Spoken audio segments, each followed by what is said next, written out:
एक जादुई पत्थर एक बंदर को जन्म देता है। बाहर आते ही वो गौर से आसमान की ओर देखने लगता है, जिससे उसके आंखों से लाल लेजर लाइट निकलती है और एक देवता के घर पर जा पड़ती है और उस देवता की बिल्ली नीचे आ गिरती है। गुस्से में वो उसे जान से मारने का हुक्म देता है, लेकिन बुद्धा की आवाज आती है, सब्र करो, ये जीव बहुत शक्तिशाली है और उसके जन्म लेने का एक मकसद है और उसे अपना मकसद पूरा करने दो। बंदर आगे जाता है तो वो एक माँ को देखता है जो अपने बच्चे को गले से लगा रही थी। ये देखकर उसकी आंखें नम हो जाती है और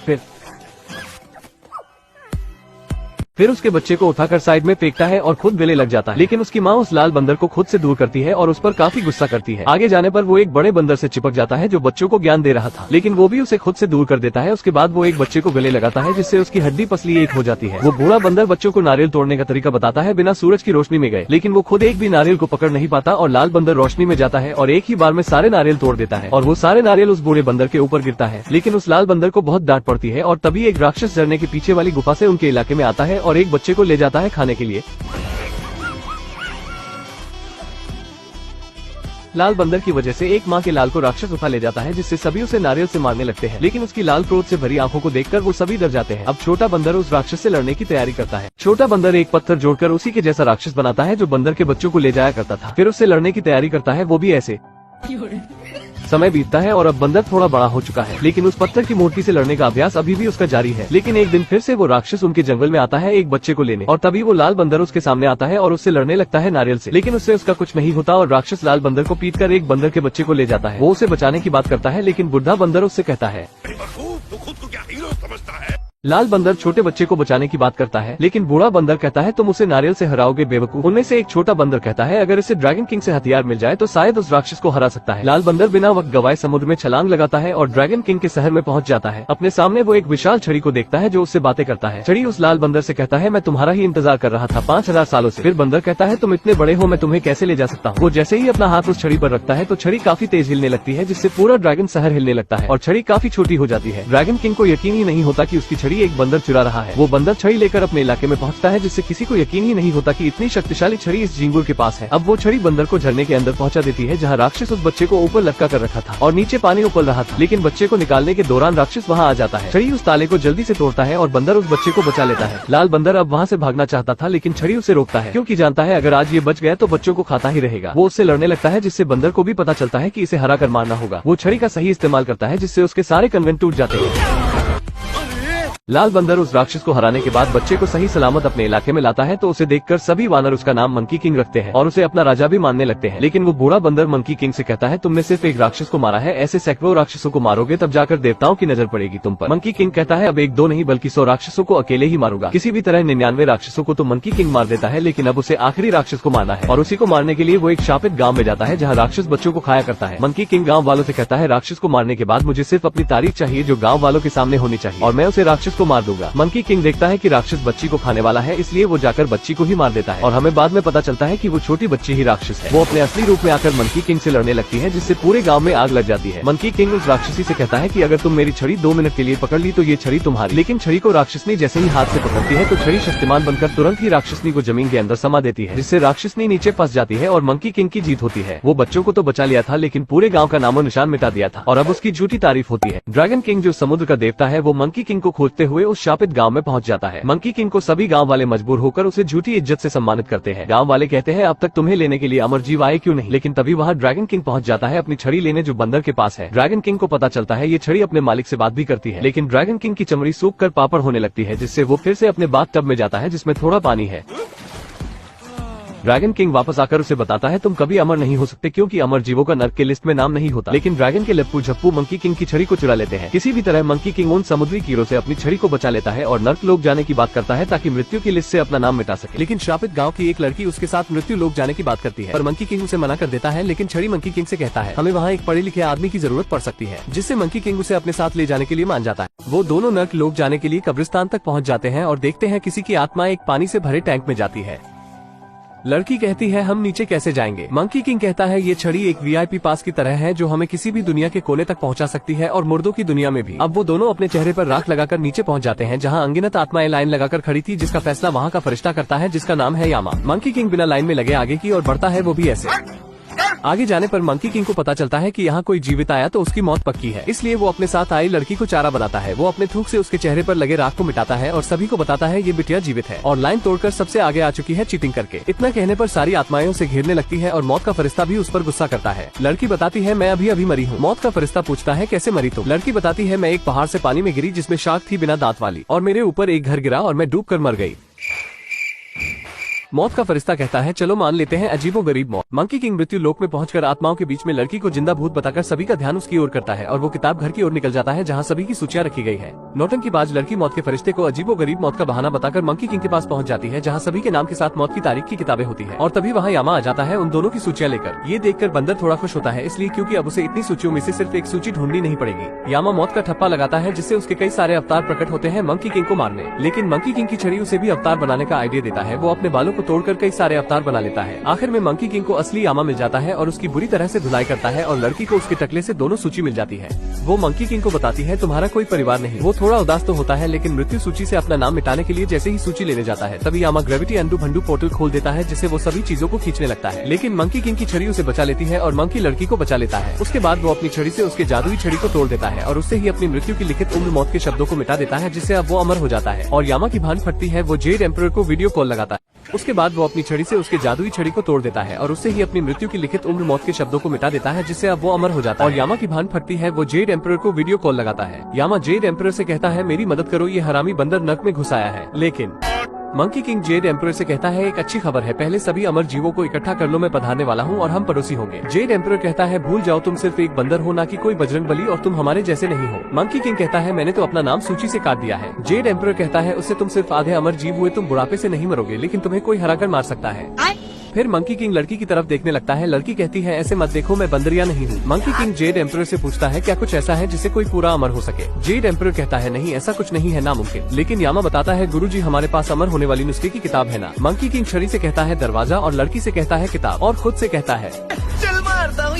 यामा उन दोनों को धनुष बाढ़ लेकर दौड़ा लेता है और बंदर आत्माओं को मारते पीटते हुए आगे बढ़ता है। बंदर छड़ी को आगे फेंकता है और वो बड़ी होने लगती है। वो दोनों छड़ी की मदद से जमीन के नीचे से ऊपर की ओर आ जाते हैं। बंदर उससे अमर नुस्खे की किताब के बारे में पूछता है लेकिन लड़की के पास नहीं होता और उसकी बंदर से फटने लगती है। बंदर उसे किताब दिखाता है और कहता है निकल गई ना टट्टी। फिर जाहिल बंदर लड़की को किताब पढ़ने के लिए देता है। लड़की पढ़ती है पूरा अमृत तभी मिलता है जब कोई जादुई बीज खाए जो उगता है अनंत जीवन के मंत्र मुख बागाम में। बंदर पूछता है ये कहाँ है? लड़की बताती है ये पता करने में समय लगेगा। बंदर उससे कहता है अगर 5 मिनट में नहीं बताए तो मेरी लाठी तुम्हारी खोपड़ी। लड़की एक तालाब के पास जाती है और जादुई सीसी से कुछ बूंद तालाब में डालती है और उसमें से ड्रैगन किंग का साया दिखता है आईने के रूप में और हमें पता चलता है कि ये लड़की उस ड्रैगन किंग से मिली हुई है जो मंकी किंग की छड़ी चुराना चाहता है। लेकिन मंकी किंग इस लड़की पर बहुत भरोसा करता है अपनी बहन समझकर, क्योंकि मंकी किंग के ना ही माँ बाप है और ना ही कोई दोस्त। वो कुछ जादुई बूंद पानी में डालती है जिससे ड्रैगन किंग का प्रतिबिंब रूप पानी से थोड़ा बाहर आता है। लड़की ड्रैगन किंग से बताती है ये बंदर महापागल है, ये मुझे नर्क में ले गया था, वो भी जिंदा। ड्रैगन किंग कहता है मेरा काम तुम्हें करना ही पड़ेगा किसी भी हाल में। असल में लड़की अभी ड्रैगन किंग की प्यादी है। कुछ दिन पहले जब ड्रैगन किंग उसके गाँव से छड़ी की खोज में गुजर रहा था तो लड़की उसे रास्ते में रोक लेती है। लड़की उससे बारिश करवाने की भीख मांगती है। ड्रैगन किंग उसे ही खाने जाता है। लड़की गांव को भूलकर अपनी ही जान की भीख मांगने लगती है। ये देवता बज्र कमीना है। ड्रैगन किंग उसे छड़ी चुराने का काम देता है जो मंकी किंग के पास है। लड़की इस बात को मान जाती है और अब हम वर्तमान में देखते हैं कि लड़की मंकी किंग को उस जगह ले जाती है जहाँ ड्रैगन किंग चाहता है, यानी कि मृत्यु नुस्खे की किताब के अनुसार नहीं चलकर वो बंदर को दूसरी जगह ले जाकर फंसाना चाहती है। मंकी किंग उसे अपनी पीठ पर बैठा कर आगे बढ़ता है उससे रास्ता पूछते हुए। लड़की उससे कहती है और धीमे नहीं चल सकते क्या? इतना सुनते ही नटखट बंदर उसे पूरी तेजी से आगे ले जाने लगता है जिससे वो पके हुए आम की तरह नीचे गिर जाती है। लेकिन मंकी किंग इस बात से अनजान होता है। जब वो आखिरी पेड़ पर पहुंचता है तो पूछता है हमें जंगल में जाना है या रेगिस्तान में? जवाब ना मिलने पर वो पीछे देखता है। जब वो आखिरी पेड़ पर पहुंचता है तो पूछता है हमें जंगल में जाना है या रेगिस्तान में? जवाब ना मिलने पर वो पीछे देखता है। वो कहता है इतने सारे पेड़। लड़की जिस टहनी को पकड़कर लटकी हुई थी वो भी टूटने लगती है। मंकी किंग उसे पैदल चलकर ढूंढता है लेकिन जैसे ही वो हाथ फैलाता है किस्मत से लड़की उसकी ही गोद में गिरती है। मंकी किंग कहता है तुम कहाँ से टपकी? लड़की उसे कहती है तुम महाचूतिया हो। बंदर कहता है शकल की भी तारीफ करो। लड़की कहती है शकल और अकल दोनों गधे जैसी है। दूसरी तरफ ड्रैगन किंग अपने चमचों से कहता है मैं एक ही पेड़ के फलों में जहर डाल सका, और जैसे ही मंकी किंग उसे जादुई बीज समझकर खाएगा वो सीधा नर्क लोक से धारेगा। वो एक लाइट की रोशनी को उस पेड़ की ओर करता है जिसमें जहर है, लेकिन ड्रैगन किंग की चमचे से वो लाइट गिर जाती है जिससे वो दूसरे पेड़ की तरफ तरफ रोशनी को कर देता है। मंकी किंग वहाँ पहुँचता है तो ड्रैगन किंग के दोनों चमचे उसे बताते हैं हम यहाँ के रखवाले हैं और वो उसे लाइट वाले पेड़ से जादुई फल को खाने के लिए कहते हैं। मंकी किंग तुरंत उस पेड़ के फल को खा लेता है और लड़की से पूछता है क्या मैं अमर लग रहा हूँ। जब मंकी किंग को कुछ नहीं होता तो दोनों चमचों में बहस होने लगती है कि दूसरे वाले में जादुई बीज है। उनमें से एक फल खाता है दूसरे पेड़ से, जिससे वो पूरे नशे में होकर एक पेड़ से चिपक जाता है अपनी एक्स को समझकर। अब मंकी और ड्रैगन का चमचा दोनों साथ में वही फल खाते हैं, जिससे वो भी नशे में घुल जाते हैं। उसके बाद ड्रैगन किंग खुद छड़ी लेने आता है, लेकिन मंकी किंग उसे भी फल खिला देता है, जिससे वो भी नशे में दिमागी संतुलन खो देता है। मुझे समझ नहीं आता इस फल में जहर मिलाया था या पैसा ठावा। अब ड्रैगन किंग अपनी टीम लेकर नहाने के लिए चला जाता है और बंदर उस लड़की से कहता है हम दोस्त नहीं हैं, बल्कि हम तीनों एक परिवार हैं। मंकी किंग के बेहोश हो जाने के बाद जब लड़की उसकी छड़ी चुराने जाती है तभी मंकी किंग को होश आ जाता है। मंकी किंग अपनी छड़ी से अपने सिर पर मारता है, जिससे उसे दर्द होता है और कहता है अब तक मैं अमर हुआ क्यों नहीं। लड़की उसे बताती है शायद फल अब तक पके ही नहीं।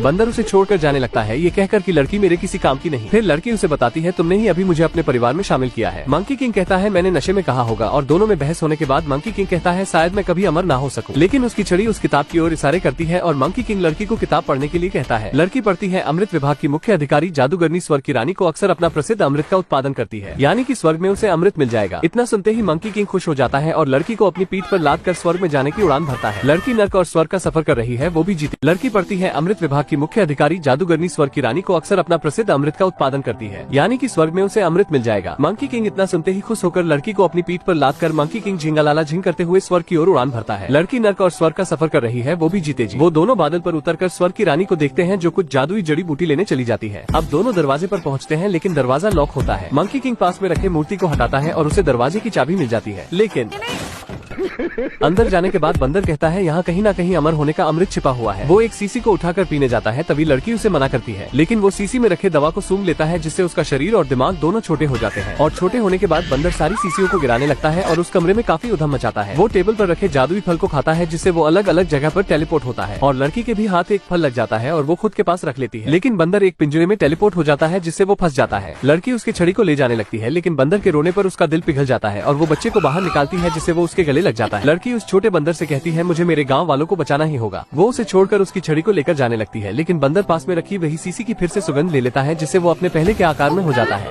उसकी छड़ी खुद उसके पास आ जाती है और मंकी किंग लड़की को कहता है ये क्या उधम मचा दिया है तुमने, हम यहाँ सिर्फ मेहमान हैं। लेकिन तभी वहाँ स्वर्ग की रानी आ जाती है और दोनों को कहती है मैं तुम्हें ऐसा सबक सिखाऊंगी कि तुम जिंदगी भर शर्म से मुंह छिपाते फिरोगे। मंकी किंग कहता है ऐसी नौबत ही नहीं आएगी, क्योंकि मैं पैदा ही बेशर्म हुआ हूँ। वो अमृत बनाने की सामग्री को चालू रखते हैं। लड़की जो कहती है बंदर लड़ाई के दौरान ही उसे सब कुछ देता रहता है, लेकिन आखिरी पीच का रस जमा हुआ रहता है, तो मंकी किंग उसे अपनी छड़ी दे देता है जो छोटी आकार में हो जाती है और लड़की उससे सारी सामग्री चीजों को मिला देती है। लेकिन जब मंकी किंग को चखने के लिए देती है तो स्वर्ग की रानी उसे नष्ट कर देती है, जिससे मंकी किंग को कुछ नहीं मिलता। इसे कहते हैं मुंह को आया पर कुछ ना लगा। उसके बाद रानी उसे एक घूसा मारती है, जिससे बंदर कहता है क्या घूसा मारा। मंकी किंग को एक घूसा मारती है, जिससे वो अंतरिक्ष में पहुंच जाता है। उसके बाद देवी उस लड़की से पूछती है अब तुम्हारा दोस्त तुम्हें बचाने कैसे आएगा। लड़की कहती है मैं सिर्फ उसकी नौसिखिया चेली हूँ। लड़की उस देवी को बताती है मुझे तो उसकी छड़ी चाहिए थी ताकि मैं अपने गांव को सूखने से बचा सकूं। देवी उस लड़की से कहती है छड़ी लो और जाओ, जेड एम्परर तुम्हें नीचे छोड़ देंगे। लेकिन जाने से पहले लड़की उस देवी से पूछती है उसके साथ क्या करोगे। देवी कहती है उसे तुम्हारी कोई फिक्र नहीं। जब ग्रेविटी की वजह से मंकी किंग नीचे आता है तब उसकी छड़ी वहाँ नहीं होती। देवी उसे अपनी शक्तियों से मारने लगती है, जिससे उसका शरीर सुन्न हो जाता है। वो बिल्कुल अधमरा हो जाता है, क्योंकि उसकी लड़ाई एक देवी से हुई है। और वैसे आपने तो ये सुना ही होगा एक नारी सब पे भारी। लेकिन लड़की के दिल में फिर से रहम आता है और वो लौटकर उसके पास पहुँच जाती है और उसकी छड़ी लंबी होकर उसके मुंह में अमृत पहुँचा देती है, क्योंकि जिस छड़ी से मृत्युंजय मिक्स करके मिलाया गया वो उसकी ही छड़ी थी, जिससे मंकी किंग पूरी तरह से अमर हो जाता है। और जब देवी जी अपनी शक्तियों से उस पर हमला करती है तो वो और भी शक्तिशाली होता जाता है। देवी समझ जाती है कि इससे लड़ना ठीक नहीं, इसलिए वो सभी देवताओं को का संदेश भेज देती है। लड़की मंकी किंग को देवी जी से लड़ने से मना करती है, लेकिन वो किसी की नहीं सुनता। इसलिए लड़की अपने पास में रखे वही टेलीपोर्ट होने वाले फल को खाती है, जिससे वो नीचे गिरने लगती। लड़की मंकी किंग को देवी जी से लड़ने से मना करती है, लेकिन वो किसी की नहीं सुनता। इसलिए लड़की अपने पास में रखे वही टेलीपोर्ट होने वाले फल को खाती है, जिससे वो नीचे गिरने लगती है। और बंदर अपनी लड़ाई रोककर उस लड़की को सही समय पर बचा लेता है।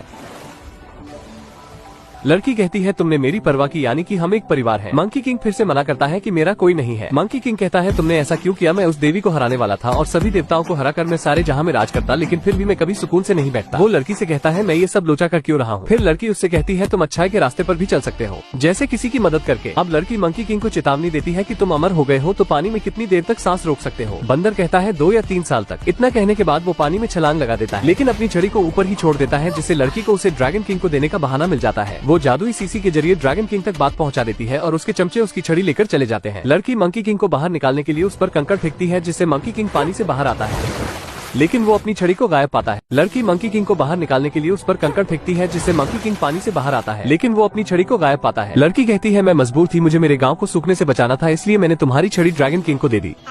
मंकी किंग गुस्से में कहता है, मैं मूत दूंगा, तुम्हारा गांव बाढ़ से बह जाएगा। वो लड़की से सीसी लेता है और उसे पानी में फेंकता है और उसमें ड्रैगन किंग का प्रतिबिंब बाहर आता है। ड्रैगन किंग मंकी किंग से कहता है, मैंने अपनी छड़ी के लिए खुशी में एक समारोह रखा है जिसमें तुम इनवाइटेड नहीं हो। और लड़की से कहता है, मैं तुम्हारे गाँव को बर्बाद कर दूंगा और साथ में पूरी दुनिया को भी। मैंने तो पहले ही कहा था ये देवता बज़ कमीना है। फिर लड़की कहती है, हमें उसे रोकना होगा, लेकिन मंकी किंग गुस्से में उस जगह पर उछलता है जिससे एक नुकीला पत्थर लड़की के ऊपर गिरने ही वाला होता है कि